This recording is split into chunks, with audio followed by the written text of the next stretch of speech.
Hello plant community, thanks for tuning in this channel. My name is Pam, and of course we are at the end of the month of March, so you know what that means. I'm going to share with you 5 of my favorite plants for the month of March. So let's just jump right into it.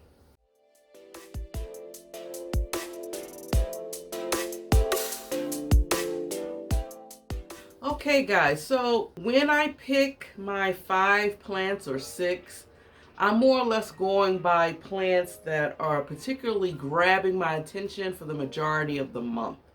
And I will survey my collection, and the ones that have spoken to me the most is the ones that I've selected. So I have 5. I do try my best sometimes to pick different species, but you know, if they're calling my name, they're calling my name. So sometimes there may be situations where they're the same genus, who knows? But today I do have a small variety of them. I'm gonna start off because y'all already know I can hardly get through doing any of these without making a mention of Hoyas, right? Let's face it, at this point y'all know me, right? There's no need to even fuss. Hopefully you guys love Hoyas out there in Hoya world. And if you don't like Hoyas, by the time I get finished with you, you will know to love them. But anyway, first one, you guys, I have to keep bringing this one up. I know I've talked about this several times on my channel, but I really love this plant. It's giving me everything that I need, everything that I wanted. And that is my Pepperomia Super Silver or Eskimo, whatever they call it. But I'm really loving the beautiful leaves. A lot of reasons why I'm continuously talking about this plant. Not only for the beautiful color, you guys, but also for the daintiness of the leaves. I love how small that they are, the subtle splashes. Each leaf is different in color. And then on top of that, this, out of all of my Hoyas, and I have over 30-ish, 35-ish in my collection, this is probably the one that has been the most vigorous bloomer for me, more or less. Currently, you guys, and that's another reason why I wanted to show this, because this is the first time ever where all of my peduncles is actually activating and forming some form of blooms, you guys. And I have over 10 of them on this plant, you guys. Check it out. You see that? This. I have another small one here. There's 2 others right there. I have, let me show you this one right here. We have these. You see all 3 of them right there that's forming. Not to mention at least 2 more right here. Guys, if all of them open up and mature at the same time, you're talking about not only the aesthetic look of this plant, but the smell, because the blooms on these Pepperomia are just like amazing scent. It really is. And it looks so happy. So the fact that it's doing all of this and we're right at the cusp of the growing season, it just, I don't know, this Hoya has really been it's been blooming for me throughout the year. Honestly, I can't even tell if this baby ever went to sleep, but you know, and maybe she will come the summertime, I don't know, but she is a beautiful plant nonetheless. Now my next one, you guys, is actually, my next one is a Pepperomia. Don't really talk too much about this plant. I shared with you guys when I actually got it, but I don't really bring her up too often because she's been really pretty easygoing. I've been wanting this plant for some time. I'm glad I was able to actually add it to my collection. And this is the Pepperomia Inana. You guys, I don't know, you know, also too, if y'all know exactly, I mean, the leaves was like this when I got it. But, I mean, I don't even know what that is. Is it like it's just been scraped or scratched or something? Was that some kind of color? I don't know. It's interesting nonetheless. It's not, you know, causing a problem or anything. But, guys, look at these leaves. It has definitely grown for me. I haven't had it for a year yet. I've had it for a few months. And I love this plant. It is very beautiful. I love the compactness of it. but most importantly, just this sensory feel is just like none other. I can't believe how fuzzy the leaves are, the petioles, even the entire plant itself is very soft, as well as just fuzzy and feels like pillow-like. One of the things is very easy for me to know when it's time to water. When I just gave it a water, so it hasn't settled yet, but I know by tomorrow I won't be able to do this.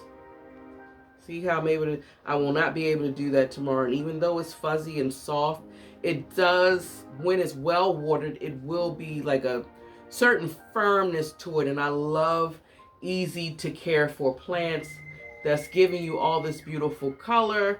I love the green, the fuzziness. It's just amazing.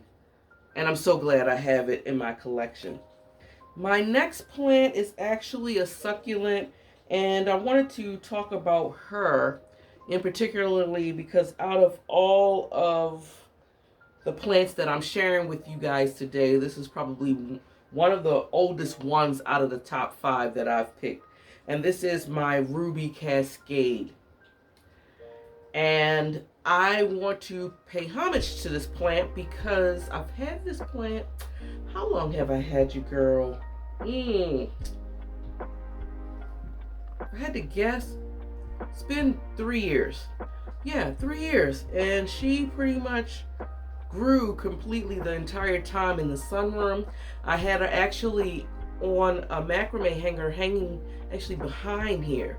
And I want to say about a month or so ago, I was looking at old girlie and her stems and everything was starting to get brittle and dry, and I didn't know what was going on because I usually don't water her until her little pickle structures are really soft and mushy. That's when I know it's a good time to give her a drink. So I definitely let her dry out. I think what happened though, honestly, you guys, is I may have let her dry out a little bit too much.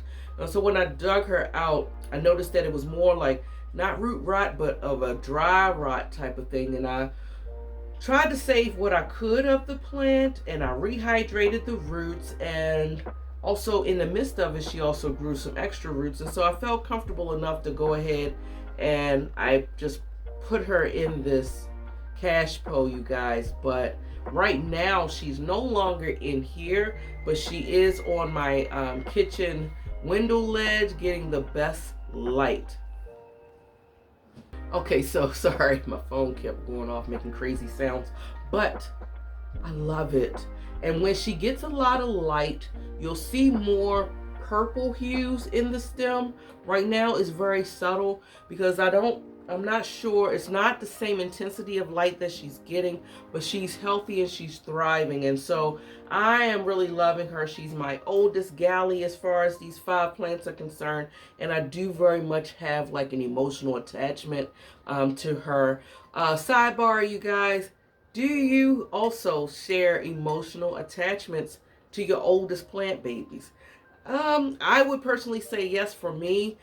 She does have a sentimental value to me because she's been with me the longest. And so, yeah, I do. We've been through a lot. The ups and the downs and things like that. So, yeah, y'all comment below. Let me know. For those of you, subscribe. That have not, please subscribe to this channel. And anybody that's new out there, if you've been watching me, I'm just letting you know I'm just going to be plain old Pam and nothing else. That's all I can be. And sometimes I can get silly, but I like to be very lighthearted with my plants and just make it as upbeat as possible and a safe space and all that. So that's pretty much what I'm about, what this channel is about. So you're going to see me laugh and say some crazy stuff from time to time. But anyway, back to the plants. Now I'm going back to a Hoya. Of course I had to. And the reason why I'm going back to this Hoya is because of the beautiful sun stressing that I have been able to get out of it. And this is the Hoya Sunrise, you guys. Guys, look. I'm doing a good job with bringing that sun stressing out. And I gotta tell you, it's actually, I gotta hold it. This thing is, I have it still in its 2-inch pot, I've actually put a little rock on top because it's top heavy, and then I sit it in here to make it even more of a heavier one, but I gotta kind of hold it to show you guys. But now this plant will definitely go outside. She was outside last growing season and she was doing very well with the sun stress, but I just really love how well it's going so far. Right now it's not even being grown in my sunroom. I'm actually having it in my dining room underneath a cabinet where I installed or like did these grow lights, and this really has been making a difference in this plant. So it's kind of like giving it what it needs until I'm able to actually put her outside. She's always been in this 2-inch planter, and I don't really plan on taking her out anytime soon unless by chance she gets root bound. And let's see. Yeah, and as you can see, there's no roots out there. And I know that Hoyas, they love having their roots confined to give you the best growth. And another sidebar, you guys, I just happened to put it in here. Isn't this nice? Thrifting is the thing to do, you guys, if you're trying to really find unique, creative things. And if you're a creative person, definitely do thrifting because it gets your creative juices going. But I actually got this. I think someone handmade it because they carved initials in there, which I think is cool. It's just like a copper tone to it or whatever. And anyway, I just happened to put this one in here. I just thought that because of the sun stress and the subtle green, it kind of plays off well with the color of the pot. I don't know, y'all let me know. So I play around with my pots, my cash poles, and my plants until I find a good home that I feel like, this is the permanent spot for the plant. But Hoya Sunrise nonetheless. You know me, guys, I can go off on a tangent. Now, my last and final plant is another plant, of course, that I have not had for a long time, but it's one of my wish list plants that I was able to get, and I'm super excited to have it collection. She's been growing very vigorous for me, I can say. I just recently actually up potted her. When I brought her, she was actually in a 2-inch pot. Now I put her in a 4-inch planter so that she can live her best life. I'm anticipating what she's going to do with this growing season. She has been growing. I keep her actually in my living room underneath a Sansi light, and she's been doing very well. My chia pins, my Syngonium chia pins, you guys, I want to share with you. There's nothing wrong with this leaf. And I'll talk about that. But guys, this plant has been on my wish list for quite some time. I got this. Oh my gosh, I want to say Gabriella Plants. Yeah, it was Gabriella Plants. She has amazing plants, you guys. If you haven't checked out her website, you should. Beautiful plants at reasonable price, I can honestly say. Now, anyway, since I've had this plant, honestly, like I said, I brought it in a 2-inch pot. I've only had it for a few months, you guys, and it's probably given me at least 4, maybe 5 leaves since I've had it. I want to say through the acclimation process, I may have lost 1 leaf, honestly. Now, let's talk about this leaf right here. I'm leaving her alone because she's really firm and strong. But at first I was going to cut it. But I need to show y'all all parts of what being a plant parent is like. And even though, you know, you see us on these channels, whether it's me or someone else that you watch, we are having problems with our plants. Don't think that we're not. Sometimes we choose to show the beauty of all the plants, and maybe sometimes we don't want to show the ugly part of the plant in fear of maybe us showing you guys that we're not perfect. But no one is perfect, and we all make mistakes, and hopefully we learn from those mistakes. So I left it on here because I wanted to share with you guys. There's really nothing wrong with it. You see how it subtly turned color like that? And that's what will happen if you miss a watering. And because I had it in a 2-inch pot, this baby, she loves a lot of water. And I think you can't let her dry out for too long. So let's just say, for example, if she's dried out today, you still have some wiggle room to probably give her some water. But if you're waiting until tomorrow and possibly the next day after, she's going to let you know that she's not happy with that. And so I did notice that I had to water her way more frequently than normal. So it was time for me to up pot her, and what better time to do it than in the midst of the actual growing season. And that way it gives me a peace of mind where when I do water her, I can give it a few days or so before I have to worry about watering her again. I put her in this beautiful little Aztec, I guess, planter that I found from Rite Aid. You guys, you know I've been making a mention of Rite Aid.